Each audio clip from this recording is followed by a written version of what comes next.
Hey, Hawkeye fans! Chad Leistikow, as always. Tyler Tachman, as always, with Hawk Central, the Des Moines Register.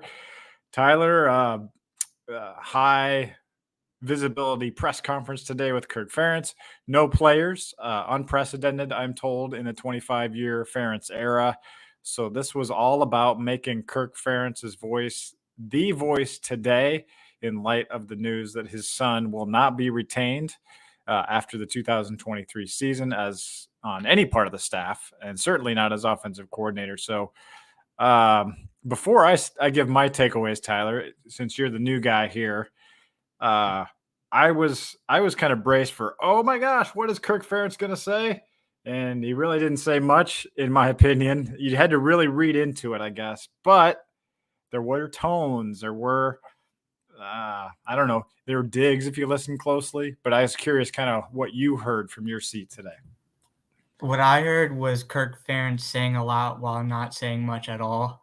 It was a lot of just cliches, sidestepping questions, and the same can be said for Beth Goetz, who we talked to after on a more brief scale. But I mean, I don't blame him for handling it this way. It's an uncomfortable situation in the fact that this is his son that won't be returning as I was offensive coordinator next season. And just the scale of it, all the interest. This is a high level football program. I don't blame him for approaching it from a media standpoint this way, of wanting to keep probably his true emotions close to his vest and not really revealing a whole lot. But if you went into Tuesday hoping for like a reality TV show, mudslinging, drama filled kind of press conference, I mean that's not how it was at all. Yeah, to be clear, I didn't really have a problem with him not making players available. I feel like that is understandable, given this is the first in-season dismissal. It's not really a dismissal yet because he sticks with the team, and it's just more of his contract's not renewed, and we've seen that before. So we don't want to call it a firing or even anything like that necessarily, but it was pretty notable that. Here's what I would have probably had, messaged if I was Kirk Ferentz. I would have said something to the effect of, my program over 24 years has always been about accountability. Clearly, our offense has not met the standards that we require. Blah blah blah. Whatever. Even though even though it hurts, and I hate to see my son go through this. This is a bottom line business. We're well paid to make these, in this sport, in this profession, and we have very high standards, and we haven't met those standards. And even though I may not fully agree with the timing of the matter, I do understand the rationale behind the decision, that was made by the university. Instead, it was just like, this isn't the way we do. Basically, the message was, this isn't the way we do things. I've never done that this way. This is outside of the protocol that I've set forward in 24 years. This is not the way I do things. Very, very important. Didn't even say we. It was, this is not how I do things. So I felt like that was kind of a little bit of a shot, and a little bit of a subtle, that's the word I was looking for, shot, sort of at what happened, and really kind of almost sounded petty in a way, just not really taking accountability for how bad the offense is. I mean, it's literally 20 yards worse than last year, and you're not even playing as good at defenses as you did last year. And it's, injuries are part of the game. We know that. So, that could certainly be an excuse, but it was bad before the injuries. So I thought it was a little bit of a missed opportunity for Kirk, and it just kind of showed that he's hurt. What I felt like it showed was he's hurting, I think, professionally and personally, that, hey, someone's above me now that's going to make decisions, and this actually affected my family. Right. I mean, and I think not that like I wanted him to show more emotion, but I just feel like we didn't get much insight to that side of things. And like I said, I don't blame him for being that way, but he was asked basically, how do you deal with this personally? Because this is your son that we're talking about. And he kind of deflected on it and didn't really give a whole lot of detail. So it's difficult for I haven't been on the beat that long, but it feels like Kirk has been fairly like an open book in terms of just him sharing stuff. And I know you could probably speak to that more than I could, but this feels a lot different in that he is kind of hiding things, or if there is things, he's kind of sheltering and not necessarily telling it how he feels. I don't know if how you feel, to that point. He was definitely holding back today, and I think he was trying to revert to certain themes, like I'm focused on this game, I'm focused on the next 4 games, I'm focused on my team.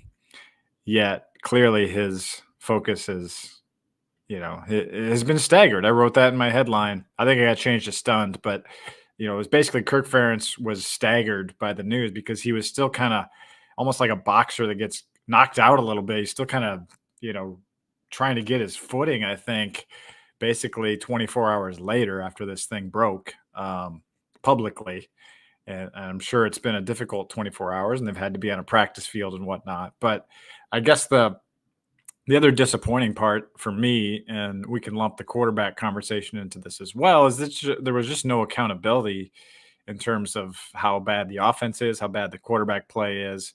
It's basically like, have to, hey, this isn't the way we do things. We wait till the end of the season. Yeah. I think it's also worth noting that he was asked about his future beyond this season, given the recent developments, and he basically didn't answer, or he avoided an answer of basically just saying that he's worried about the next game and what's in front of him this season. So he didn't really give like a concrete answer, one way or the other, but I think that's something that's definitely, worth thinking about as we move forward in terms of how much could this, the way that things have gone with this decision, affect his future at Iowa moving forward. So yeah, I think that's definitely kind of a, another non-answer, but that was something I thought noteworthy from today.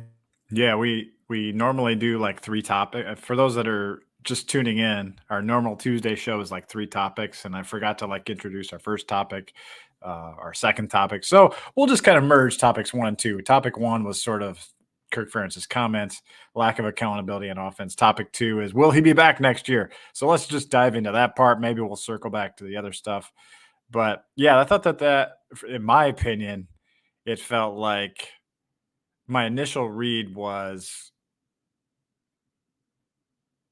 I didn't think there's much doubt that he would be back in my head going into this, and I come out of it a little bit more doubtful, I guess. I still think he'll be back, just gut feel, but based on today, it just seemed like he had lost some.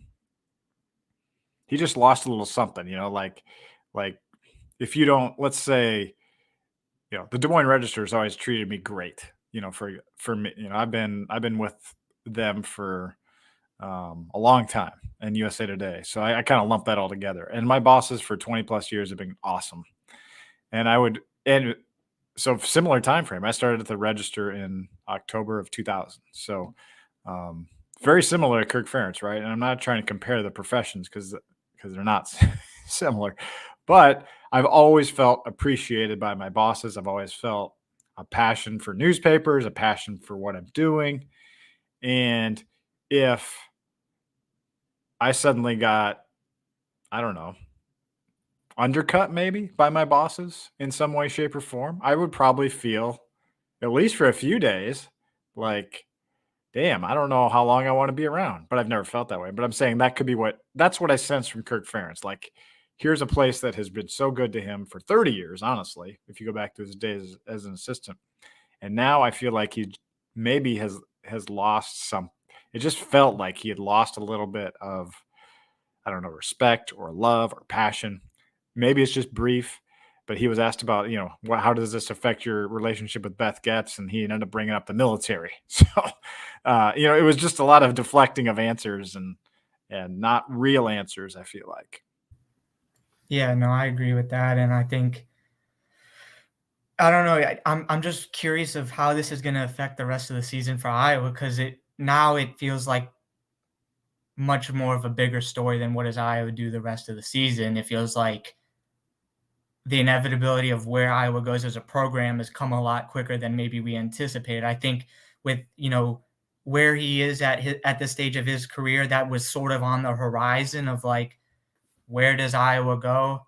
But I think that, even if he doesn't retire after this season, it's at least making that idea seem closer to reality. And because of the shifting landscape of the Big Ten, because of NIL, transfer portal, all of that, I think it just magnifies the question of like, where is the Iowa football program going to be 5 years from now? What is the direction of the program as a whole? And in the scope of this season, maybe it won't affect the play on the field, but it's just hard. There's just been so much that's gone on this season. It's been ridiculous, between the gambling situation, between the injuries, between Brian Ferentz's contract amendment, between now this during the season. It just feels like there's so many hurdles for Iowa to have to deal with. And it could easily see it spilling over onto the field and affecting the last, 4 games of the regular season. Maybe it doesn't, but I don't know. It just feels like there's too much going on, around the program right now.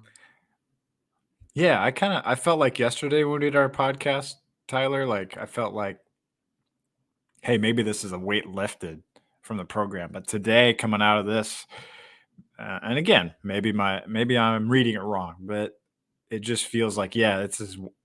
Ferentz acknowledged basically this is way more of a distraction maybe than I realized. Probably because it's, a distraction for the head coach. It's not like, I don't know, like a player arrest or something and everyone else bands together and everyone just keeps doing what they're doing. This is affecting everybody and their emotions, and they're talking about it, and their focus is not on the, what it needs to be. Now, I'm not saying it's not, but it does feel like this game on Saturday, which looked like maybe the most winnable game on the Big Ten schedule when we looked at it back in September, maybe this becomes a dicey game. The Hawks are favored by 5, but it feels like it could be a real, I don't know, like this could be like the beginning of the end, almost like the Hayden Fry last year of 1998 when things went downhill quick. I don't know. I'm really fascinated to see kind of what we get from this team on Saturday. And that kind of leads into the Deacon Hill conversation, which I felt like reflected the Brian Ferentz stuff, because I asked a couple pretty hard, or at least clear questions about, hey, did you look at quarterback during this bye week? You've had 2 weeks now, maybe to ramp someone up, maybe Marco Linez, maybe Joe Labus. And he basically said, no, we still have a clear 1, 2, 3. And I said, Labus still 2? Yep. Labus still 2. And then later asked about, he kept saying like, well, protecting the ball is so important. I'm like, so then I was like, I gotta ask this. Like, Pro Football Focus says you have the worst quarterback in the country at protecting the ball, that he has the highest percentage of turnover worthy plays. Like, how do you equate that with starting him? And so I just feel like Tyler, he's just not acknowledging the failures on offense. He's acknowledging what he wants to acknowledge almost. It's just I can understand why Hawks fans are troubled out there, because it's just adding up for me. It's just like, he is not acknowledging that this quarterback play is, the one thing he cares about the most is turnovers. And this is the guy that is loosey-goosey with the ball more than any quarterback in the country. Like, how can you let that go? And yet he does. Same with his son's offense. So that's where it's really Red flaggy for me. The word that comes to mind when you're talking about that, and I don't want to make this seem all negative, but it's just the stubbornness, you know? I mean, stubbornness can be good in some ways, it can be bad in others.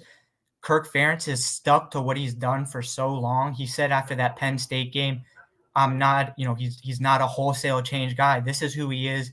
This is the type of football that, the schemes that he's going to play.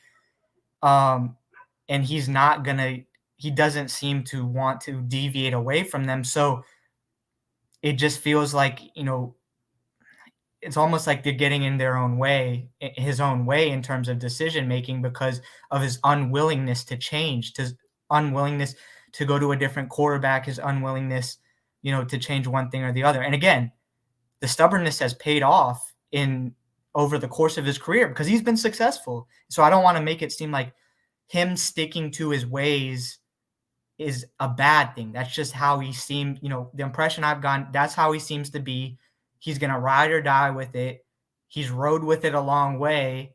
And now we'll see, where it goes from here. But in the specific decision-making, like with quarterback, that it seems to be reflected in, not changing scheme or whatever, not taking risks. That seems to be reflected in this specific quarterback decision that he is electing to continue to go with Deacon Hill. Yeah, Ferentz's answer today on Hill was basically like he goes, I don't know the answers, which was kind of funny. I think he's got a lot of really good qualities. We as coaches have seen plenty to be encouraged about and plenty we feel good about. If he's persistent and keeps working hard, some better days are ahead for him. He's already done some good things. We'll try to build off of that just like we would every player on the team. So I did ask, like, are the other guys that bad? And I don't know. Did you think that was like out of line to ask that? Because he seemed to take offense to that question. Yeah, I mean, it was I would say pretty blunt wording, but given I mean, he's been asked repeatedly and is kind of given the same answer. And to a certain extent, it feels like what we're seeing is not what he's seeing, right? Because it feels like to everyone watching, it's pretty obvious Deacon Hill's struggles, and maybe that's what we go back to the things we can't see in practice, that's Iowa fans don't want to hear about practice. No, I mean, that's the only thing I can think of. But at a certain point, I feel like it shouldn't really matter what you do in practice. If that's what you do during a game, that's when it matters the most. So if you could be the best practice player in the world, but if you can't produce on the field, then you have to think about making a change. So no, I mean, I think it was valid. And I think the fact of how, I guess, maybe defensive he was about it just kind of shows, how much he's sticking to what he thinks and he might not change, because of it.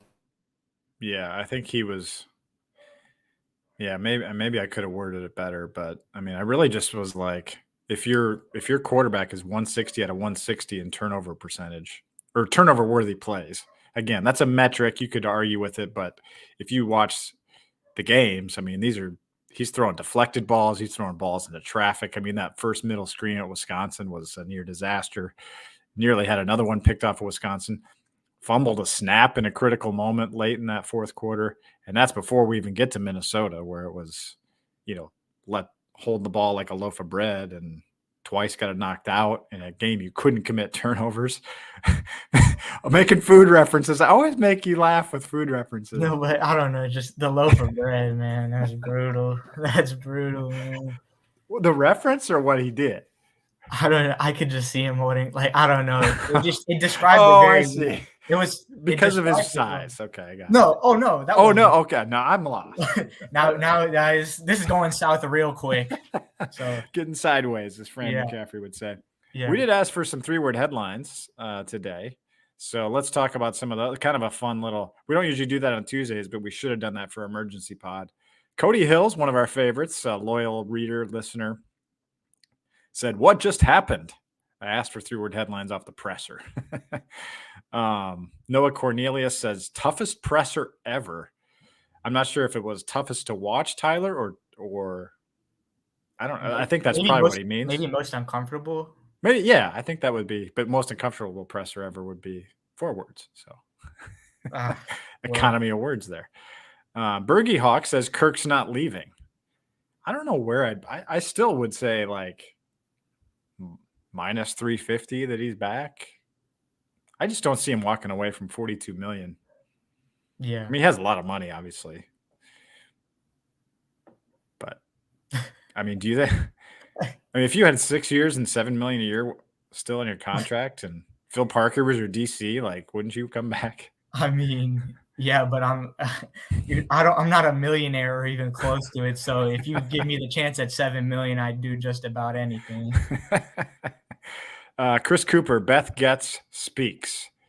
This was her first big moment. It was only 5-6 minutes, I would say, Tyler. But you're writing the story on it. I don't know if it's posted yet, but if it is, it's at hawkcentral.com. Not yet, but soon. Not yet. I'm distracting you from writing here, but yeah. We were both around her. I mean, she didn't say much, maybe less than Kirk. But what did you make of what she had to say today?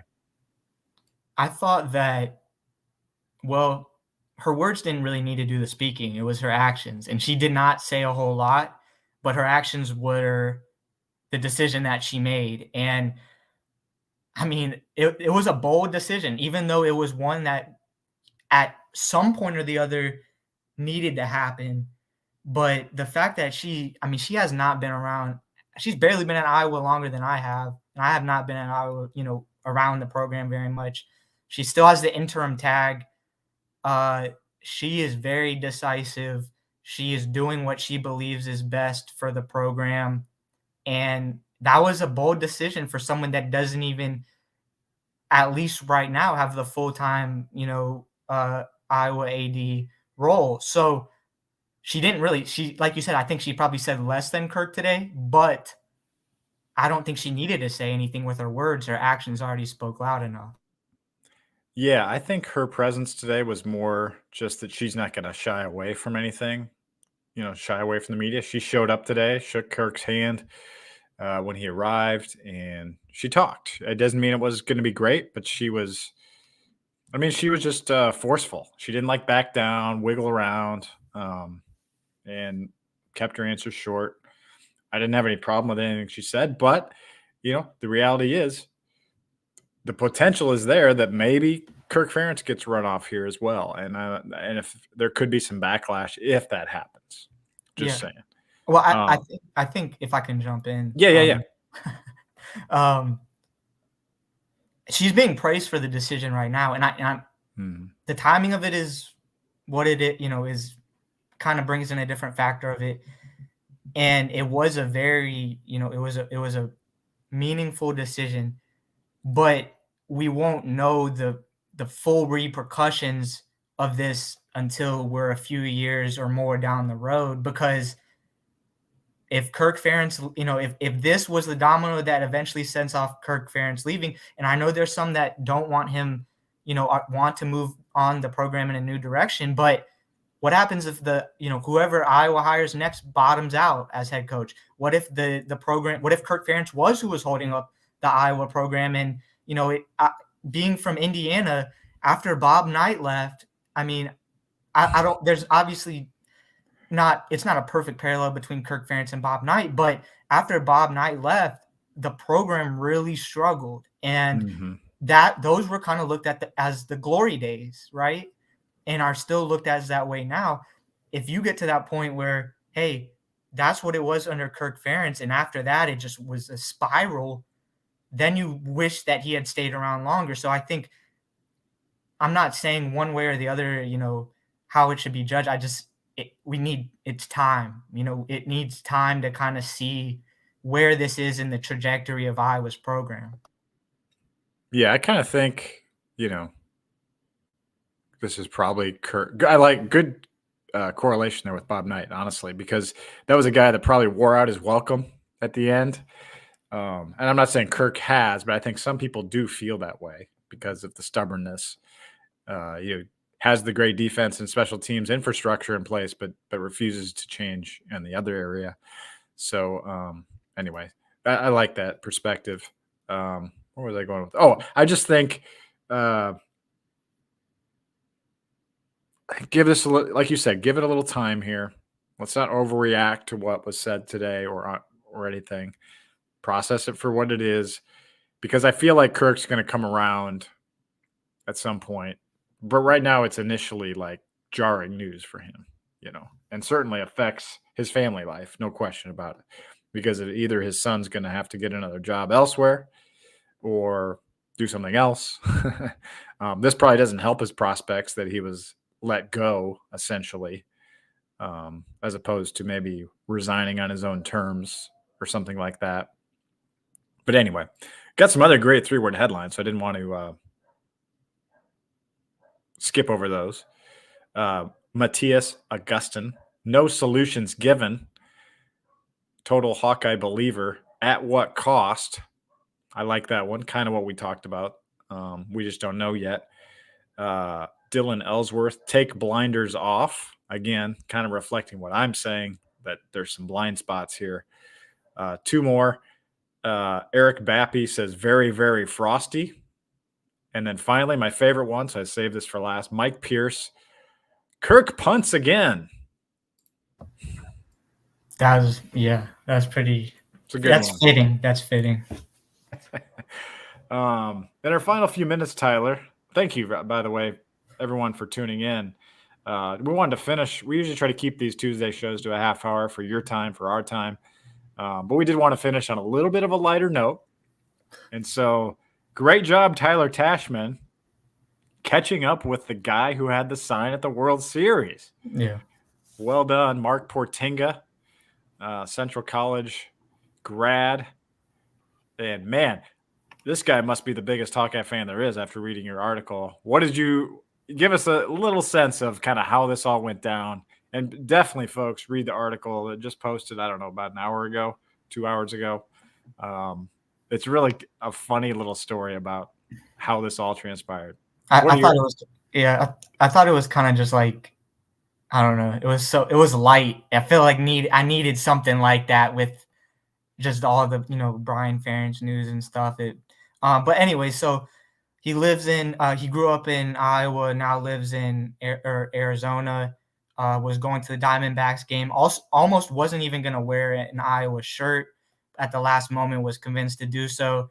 Got to the game. They were right behind home plate.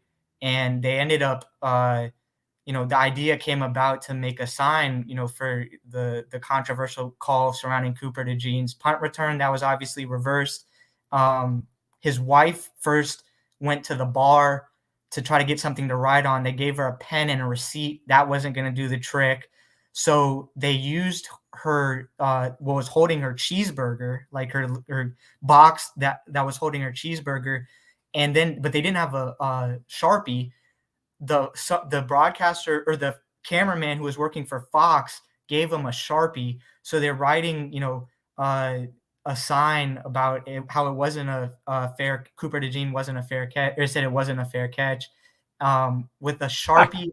With a Sharpie on. But everyone knows what that means too. That's what's great. You don't have exactly. to anything. Well, and it's like, and that says it all. It's like taking Iowa fandom to a new level. Is that you're literally at like the biggest event of Major League Baseball of the year, and you're like talking about a fair, like an invalid fair catch, at an Iowa football game. So, yeah, that was a good story. I was like, do you have time to pull this off when you asked me about it earlier today? But you did. You did a great job with it. That was a funny story. I mean, a good story. It was great. Yeah. Man, that guy's just a big Hawkeye fan. Oh, I mean, you guys got to read this story. I mean, and just how he found out about the invalid fair catch while he was waiting for an Uber. Yeah. Oh, man.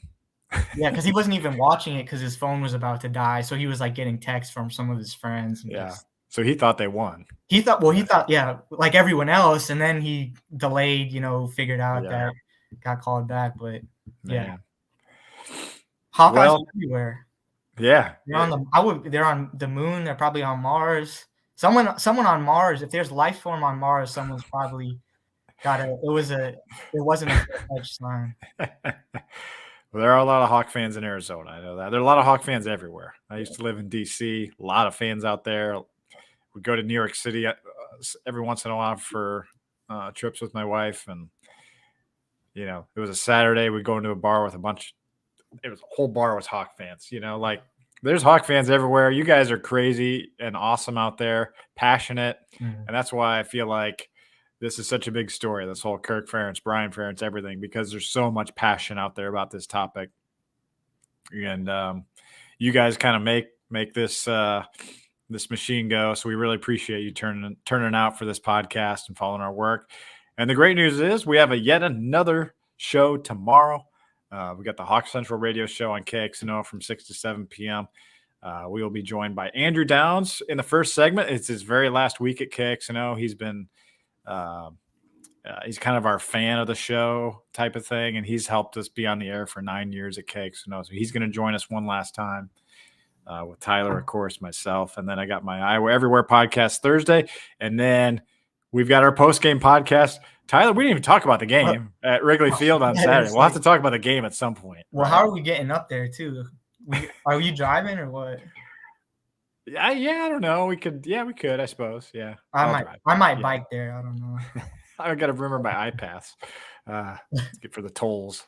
Anyway, it'll be fun. We'll maybe get some deep dish pizza, some Lou Malnati's at some point. Have you ever had Lou Malnati's, by the way? No. No? I don't even know what that is. That's like a foreign word to me. You don't know what that is. Oh my gosh. Deep dish Chicago pizza. That's my favorite. I mean, we have a Giordano's where I live or near where I live in West Des Moines. But Lou Malnati's, man, that's my favorite. We'll have to get some of that. Yeah, I'm in for it. All right. Anyway, thanks. Sorry for the small talk here, Hawk fans. I know you're probably all thinking the same thing now. So don't take our table on Friday night. But anyway, thanks for tuning in. For Tyler Tachman, I'm Chad Leistikow saying so long and talk to you very, very soon.